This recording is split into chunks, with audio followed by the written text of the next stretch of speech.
नमो नारायण। श्री हरि विष्णु की जय। आप सभी का स्वागत है मेरे YouTube चैनल भक्तिपीडिया पर। आज के इस वीडियो में आप रसपान करने वाले हैं षटतिला एकादशी की व्रत कथा का।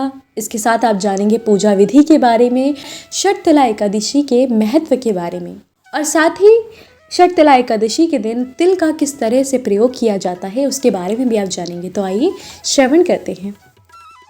माघ मास के कृष्ण पक्ष की एकादशी तिथि को षटतिला एकादशी के नाम से जाना जाता है। एकादशी तिथि भगवान विष्णु जी को समर्पित होती है। षटतिला एकादशी व्रत रखकर भगवान विष्णु की पूजा करने का विधान है।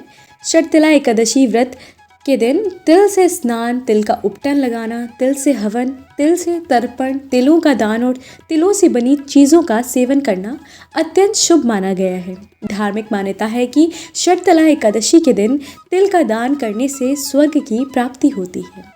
षटतिला एकादशी की पूजा विधि के अनुसार सुबह जल्दी उठकर स्नान आदि से निवृत्त हो जाएं। घर के मंदिर में दीप प्रज्वलित करें। भगवान विष्णु का गंगा जल से अभिषेक करें। भगवान विष्णु को पुष्प और तुलसी दल अर्पित करें। अगर संभव हो तो इसी दिन व्रत भी रखें। फिर गंध, फूल, पुष्प, धूप, पान सहित विष्णु भगवान पूजन करें। रात को तिल से 108 बार ओम नमो भगवते वासुदेवाय स्वाहा इस मंत्र से हवन करें। उड़द और तिल मिश्रित खिचड़ी बनाकर भगवान को भोग लगाएं। भगवान विष्णु के साथ माता लक्ष्मी का भी पूजन करें। भगवान की उसके बाद आरती करें। षटतिला एकादशी की व्रत की कथा का तो आइए श्रवण करते हैं। एक बार भगवान विष्णु ने नारद जी को षटतिला एकादशी की व्रत विधि और महत्व के बारे में बताया। इस व्रत के महत्व को जानने के लिए षटतिला एकादशी की कथा भी सुनाई। पौराणिक कथा के अनुसार धरती पर एक नगर में ब्राह्मण दाम्पत्य रहते थे। एक दिन पति की मृत्यु हो गई, जिससे उसकी पत्नी विधवा हो गई। वह विधवा ब्राह्मणी भगवान विष्णु की भक्ति में अपना समय व्यतीत करती थी। हर मास में एकादशी का व्रत करती थी। उस ब्राह्मणी की श्रद्धा और भक्ति देखकर भगवान विष्णु प्रसन्न हो गए। एक दिन वे साधु का रूप धारण करके उस ब्राह्मणी के पास भिक्षा मांगने पहुंच गए। उस ब्राह्मणी ने उनको अन्न आदि न देकर मिट्टी का एक पिंड दान कर दिया। कुछ देर बाद भगवान विष्णु उस पिंड के साथ वैकुंठ धाम चले गए। समय व्यतीत होता गया और एक दिन उस ब्राह्मणी की मृत्यु हो गई। व्रत से अर्जित पुण्य के कारण ब्राह्मणी को वैकुंठ धाम में स्थान प्राप्त हुआ। वहाँ पर उसे एक झोपड़ी मिली और वहाँ एक आम का पेड़ था। उस झोपड़ी में कुछ भी नहीं था। उसने श्रीहरि से पूछा कि पूरे जीवन व्रत और पूजा पाठ करने के बाद उसे वैकुंठ में स्थान तो मिल गया, लेकिन उसकी झोपड़ी खाली क्यों है? इस पर भगवान विष्णु ने कहा कि तुमने अन्न का दान नहीं किया था।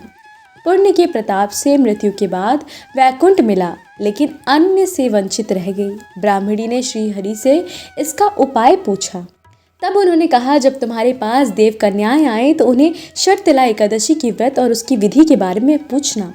एक दिन देव कन्याएं आई तो उस ब्राह्मणी ने षटतिला एकादशी की व्रत विधि विस्तार से बताने को कहा। जब माघ मास में षटतिला एकादशी का व्रत आया तो ब्राह्मणी ने विधि विधान से उपवास रखा और विष्णु जी की पूजा की और रात्रि में जागरण भी किया। उस व्रत के पुण्य प्रभाव से उसकी झोपड़ी अन्न और धन से भर गई। इस वजह से षटतिला एकादशी के दिन अन्न का दान जरूर करना चाहिए। षटतिला एकादशी के दिन तिल का भी महत्व होता है। दिन की पूजा में तिल का 6 प्रकार से उपयोग किया जाता है। तिल के जल में स्नान करा जाता है। पिसे हुए तिल का उपटन लगाया जाता है। तिल का हवन किया जाता है। तिल मिला हुआ जल पिएं और तिल का दान करें। तिल की मिठाई और व्यंजन बनाएं।